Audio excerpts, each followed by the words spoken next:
ka. Please wag mo nang gayahin, hindi rin uubra kung ako ang dadayain. Minsan lang maging ganito, kaya wag mo na ako sayangin. Gusto ko lang sabihin sa iyo itong lahat, nag-iisa ka lang sa sinulat ng aklat. Kaya subukan mo naman na ako'y pakinggan, paganahin mo ang isip at huwag ang pag-ibig lang. Nandito lang ako kung ika'y makikinig. Alam ko naman na mabigat din sa iyong dibdib. Ano pinagkaiba ng nakulong sa malaya kung ikaw mismo sa atin ng badaya, ng badaya. Wasn't ever gonna fix you.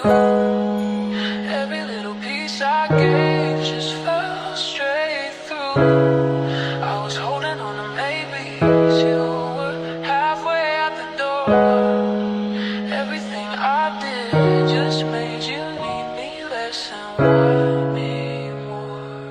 Ilang beses na rin kita dyan pinagbigyan, pero tila ayaw mo naman na ako pakinggan.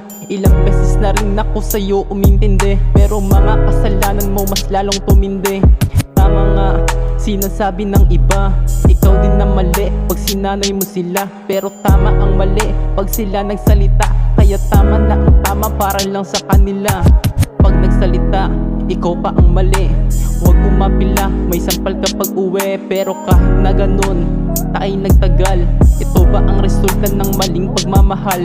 Puno na yung baso sa yosi at upos, dahil din sa alak pera ko ngayon ubos.